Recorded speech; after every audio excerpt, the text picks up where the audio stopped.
Radio city originals. Cassette कलाकार season 2। Cassette कलाकार में आप सभी का एक बार फिर स्वागत है। कैसेट कलाकार के सीजन 1 में हमने उन कलाकारों के बारे में जाना जिन्होंने फिल्मों में सपोर्टिंग रोल्स, कैरेक्टर रोल्स या फिर कॉमेडी रोल्स निभाए थे। ये वो कलाकार थे जिन्होंने फिल्म इंडस्ट्री में अपने दम या फिर यूं कहा जाए अपनी काबिलियत और हुनर के दम पर इंडियन फिल्म इंडस्ट्री में अपना एक मुकाम हासिल किया, अपनी एक छाप छोड़ी, जिससे हमें भी बहुत कुछ सीखने को मिला। रेडियो सिटी एक बार फिर लेकर आया है कैसेट कलाकार सीजन 2। इस ब्रांड न्यू सीजन में हम कुछ नया करेंगे। हम उन कलाकारों के बारे में बात करेंगे जो इंडियन फिल्म इंडस्ट्री में बतौर हीरो लॉन्च तो हुए थे, लेकिन फिर अचानक वो इंडस्ट्री से गायब हो गए।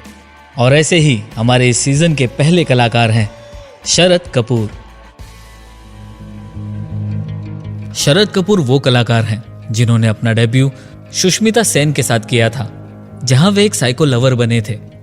शरद ने शाहरुख खान, ऐश्वर्या राय और चंद्रचूड़ सिंह के साथ भी काम किया, जहां वे शाहरुख खान के ऑपोजिट बिच्छू गैंग के लीडर थे। तो चलिए जानते हैं इस कलाकार के फिल्मी करियर के बारे में। शरद कपूर का जन्म 13 फरवरी 1976 को कोलकाता में एक पंजाबी परिवार में हुआ था। शरद के पिताजी एक बिजनेसमैन हैं और उनकी माताजी एक हाउसवाइफ। उनके 2 भाई भी हैं जिनका नाम है दीपक और गौतम।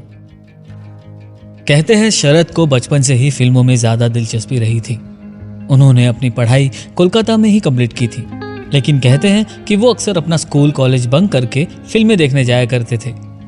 वो जितनी भी फिल्में देखते थे उतना ही वो उन फिल्मों से प्रभावित होने लगे और उनका फिल्मों के प्रति ये प्रेम उनकी बढ़ती उम्र के साथ बढ़ता चला गया। उस समय कोलकाता में एक इवेंट हुआ था जिसमें फिल्मी दुनिया के बड़े बड़े कलाकारों ने भाग लिया था। उस इवेंट में शरद ने उन कलाकारों को, उनकी चकाचौंध को और उनकी शानो शौहरत को बहुत करीब से देखा। बस फिर क्या था, शरद ने तभी तय कर लिया कि वो भी फिल्मों में काम करेंगे और एक कलाकार ही बनेंगे। शरद ने किसी तरह अपने पेरेंट्स को मना लिया और वो कोलकाता से मुंबई के लिए निकल पड़े। अब शरद ने ना तो कोई एक्टिंग की ट्रेनिंग ली थी और ना ही उनका कोई एक्टिंग से रिलेटेड बैकग्राउंड था। शरद बड़े कॉन्फिडेंट थे और उन्हें ऐसा लग रहा था कि मुंबई आते ही फिल्मों में उन्हें काम मिल जाएगा। लेकिन हम जैसा सोचे चीजें बिल्कुल वैसी ही हो, ऐसा बहुत कम होता है। मुंबई में शरद को बहुत मेहनत करनी पड़ी। उन्होंने फिल्मों में काम करने के लिए बहुत ही स्ट्रगल किया। फिल्मों के साथ किसी न किसी तरह जुड़े रहने के लिए शरद कपूर ने बतौर असिस्टेंट डायरेक्टर काम करना स्टार्ट किया।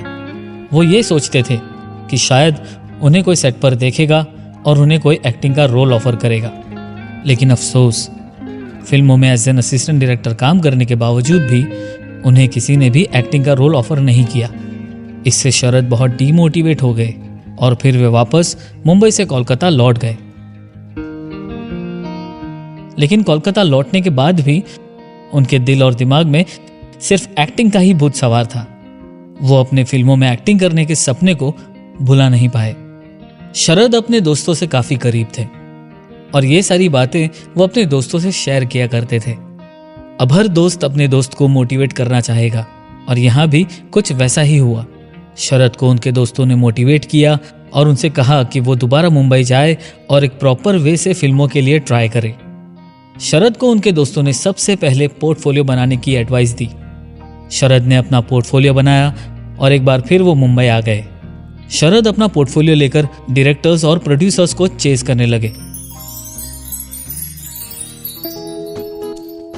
कुछ समय बाद उन्हें फिल्मों में तो नहीं पर टीवी सीरियल में काम मिला और ये टीवी सीरियल उस वक्त का बहुत ही पॉपुलर टीवी सीरियल था जिसका नाम था स्वाभिमान, जो कि 1995 में ऑन एयर हुआ था।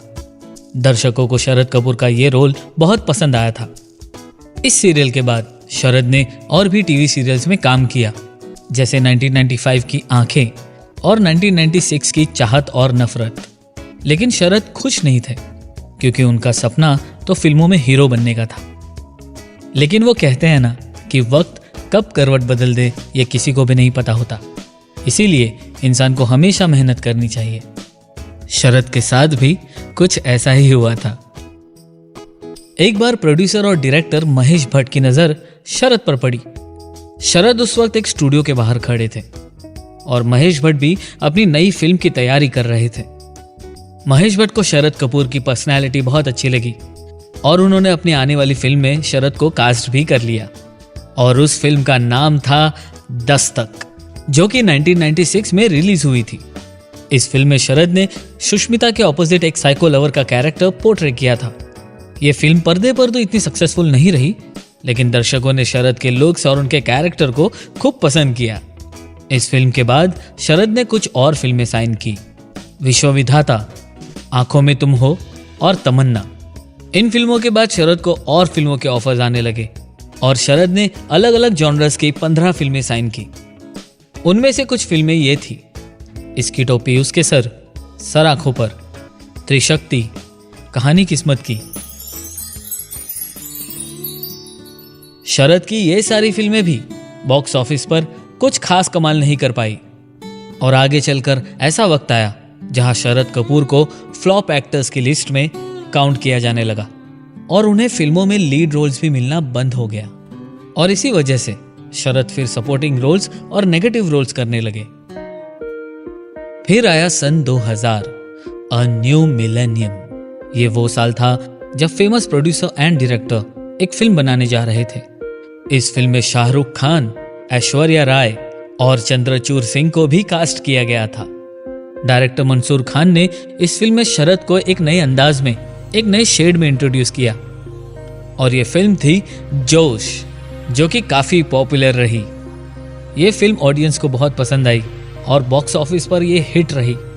अब काफी समय बाद शरद को एक सक्सेसफुल हिट मिल चुकी थी। अब इतनी सक्सेसफुल हिट के बाद हर एक्टर यही सोचता है कि अब उन्हें अच्छे रोल्स या ऑफर्स मिलेंगे, पर अफसोस शरद के साथ ऐसा नहीं हुआ। शरद को आगे कोई ऐसा रोल नहीं ऑफर हुआ जो कि वो करना चाहते थे। खौफ, क्योंकि मैं झूठ नहीं बोलता, जानी दुश्मन, एक अनोखी कहानी, सेंसर, हद, हथियार, ये कैसी मोहब्बत और ऐसी कई और फिल्में थी जिसमें शरद ने एक्टिंग तो की बट सिर्फ छोटे मोटे रोल्स। आखिरकार उनके करियर का एक सैचुरेशन पॉइंट आ ही गया जब शरद को ऐसा लगने लगा कि फिल्म इंडस्ट्री में उन्हें वो मकाम नहीं मिल रहा है जिसे कि वो पाना चाहते हैं और उन्होंने फिल्म इंडस्ट्री को छोड़ने का डिसीजन ले लिया। वो वापस कोलकाता चले गए और वहां जाकर उन्होंने बिजनेस करने का फैसला लिया। उन्होंने अपने भाइयों के साथ मिलकर एक रेस्टोरेंट स्टार्ट किया। उनका ये बिजनेस चल पड़ा और सक्सेसफुल साबित हुआ। उन्होंने अपना ये रेस्टोरेंट का बिजनेस सिर्फ कोलकाता में ही नहीं बल्कि मुंबई और बेंगलोर जैसी सिटीज में भी स्टार्ट किया। जिस कामयाबी को वो फिल्म इंडस्ट्री में ढूंढ रहे थे वो कामयाबी उन्हें रेस्टोरेंट बिजनेस में मिली। इसके बाद वो फिल्म्स में सिर्फ शौक के लिए काम करते थे। आजकल शरद कपूर कोलकाता में ही रहते हैं और वो एक सक्सेसफुल बिजनेसमैन है। शरद कपूर की पर्सनल लाइफ की बात करें तो उन्होंने कोयल बासु के साथ अपना घर बसाया। तो ये थी कलाकार शरद कपूर की कहानी। हम फिर हाजिर होंगे एक नए कलाकार के साथ। आप सुन रहे थे कैसेट कलाकार season 2 only on radio city.